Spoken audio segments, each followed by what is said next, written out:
नमस्कार, स्वागत है आपका साथ की बिसात में। मैं हूं सनी गंगासागर आपके साथ में। इस बुलेटिन में आपको दिखाएंगे देश प्रदेश की दिन भर की वो खबरें जो सुर्खियों में छाई रही। लेकिन शुरुआत करेंगे सबसे पहले छत्तीसगढ़ भाजपा की खबर से।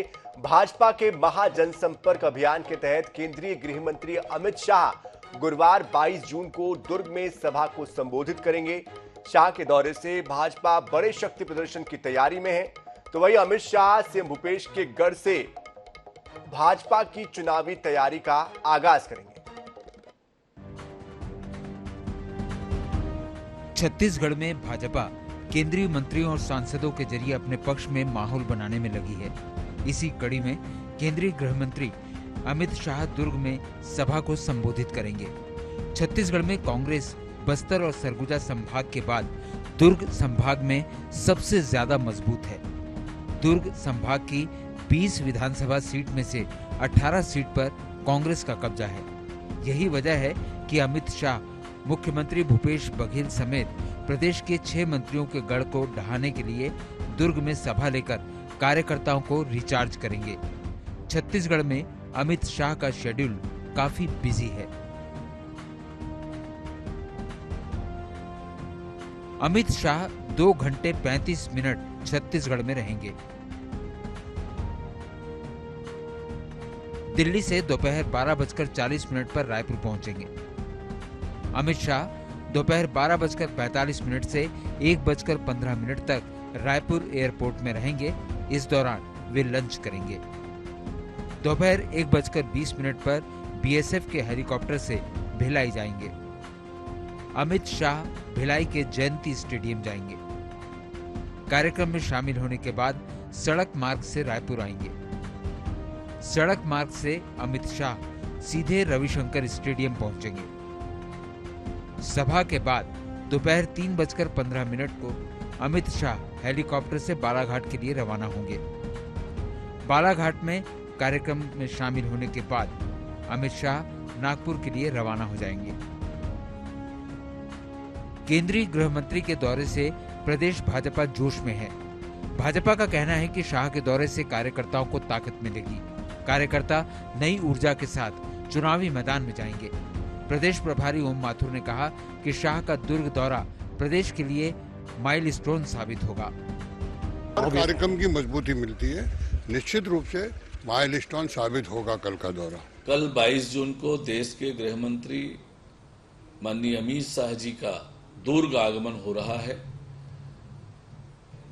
लगातार हमारी बैठकें चल रही है, तैयारियां चल रही है और कार्यकर्ताओं में अमित शाह जी को सुनने का, उनके स्वागत करने का खासा उत्साह है। और दुर्ग की कल की सभा बहुत ही ऐतिहासिक होने वाली है और निश्चित रूप से कार्यकर्ताओं में भारी उत्साह का वातावरण है।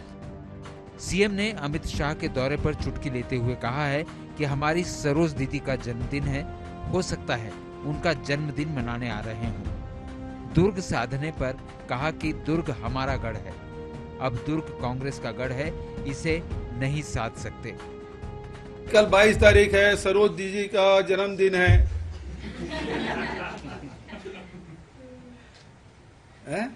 हो सकता है जन्मदिन मनाने आ रहे हैं। सीएम के गढ़ में केंद्रीय गृह मंत्री अमित शाह की सभा को ऐतिहासिक बनाने के लिए भाजपा ने पूरी ताकत झोंक दी है। सभा में 50,000 कार्यकर्ताओं को जुटाने का लक्ष्य रखा गया है। अब देखने वाली बात होगी कि चुनाव के पहले राजनीति के चाणक्य अमित शाह सीएम के गढ़ में सेंध लगाने के लिए कार्यकर्ताओं को किस हद तक रिचार्ज कर पाते हैं। स्वप्निल गौरखेड़े, INS 24/7 रायपुर। तो दुर्ग संभाग की 20 विधानसभा की सीटों में से 18 पर कांग्रेस काबिज है। ऐसे में देखना ये होगा कि जो 2 सीटों पर महज बीजेपी है, उसके आगे क्या वो बढ़ने के लिए कामयाब हो पाती है। बहरहाल रुक कर लेते हैं अगली खबर का। भोपाल में बजरंग सेना ने राइटर मनोज मुंतशिर का पुतला जलाया है। प्रदेश कांग्रेस कार्यालय के सामने ये पुतला जलाया गया। फिल्म आदिपुरुष को लेकर मुंतशिर का ये पुतला बजरंग सेना ने जलाया है। मुंतशिर के बयान की निंदा भी की है। आगे मुंतशिर ने ये भी कहा था अपने एक संवाद के दौरान, एक इंटरव्यू के दौरान, कि हनुमान जी भगवान नहीं है। उसके बाद से उनके प्रति लोगों का जो आक्रोश है वो और ज्यादा बढ़ गया। देश भर से प्रतिक्रियाएं आ रही है। हालांकि लोग सोशल मीडिया पर भी इसको लेकर उन्हें ट्रोल कर रहे हैं। बहरहाल रुक करते अगली खबर का। 5 दिवसीय अज्ञातवास के बाद पंडित धीरेन्द्र कृष्ण शास्त्री बागेश्वर धाम गढ़ा पहुंचे। बताया जा रहा है कि अज्ञातवास के दौरान उन्होंने सनातन धर्म एक किताब भी लिखी है। इस किताब को जल्द ही स्कूल के छात्र छात्राओं के बीच पहुंचाने की तैयारी है। दक्षिण भारत में कथा वाचन के बाद पंडित धीरेन्द्र कृष्ण शास्त्री अज्ञातवास पर चले गए थे।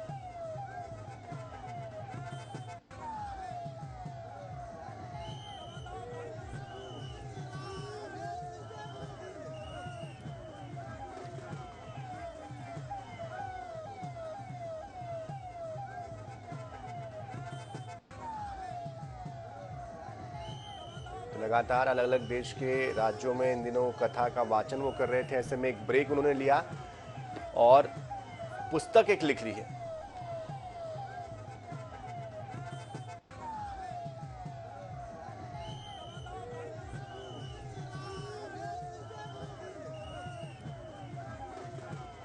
पांच दिन की यात्रा हमारी अभी रही। पुस्तक का लेखन तो हमारी छोटे छोटे बच्चों को सनातन से संबंधित सनातन धर्म की याद, इस पर जो पुस्तक का लेखन था, बालाजी की कृपा, महापुरुषों के आशीर्वाद से वो कार्य निर्विघ्न हो गया।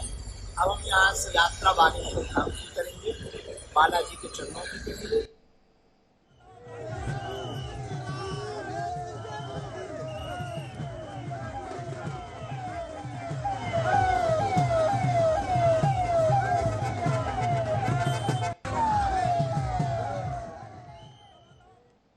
इस बीच बड़ी खबर बिलासपुर से आ रही है। तेज हवा के साथ बारिश हुई है। बिलासपुर से बड़ी खबर, तेज हवा के साथ बारिश हुई है। गर्मी से लोगों को बड़ी राहत मिली है। तो जिस तरह से तापमान लगातार बढ़ता जा रहा था, उसके बाद अब राहत की बारिश हुई है बिलासपुर में। उम्मीद है प्रदेश के अलग अलग इलाकों में भी इसी तरह जल्द से जल्द बारिश हो, क्योंकि लोग इंतजार कर रहे हैं, परेशान हैं। किसान भी परेशान हैं, आम लोग भी परेशान हैं कि गर्मी से उनको निजात मिले, राहत की बूंदें जल्द से जल्द आए।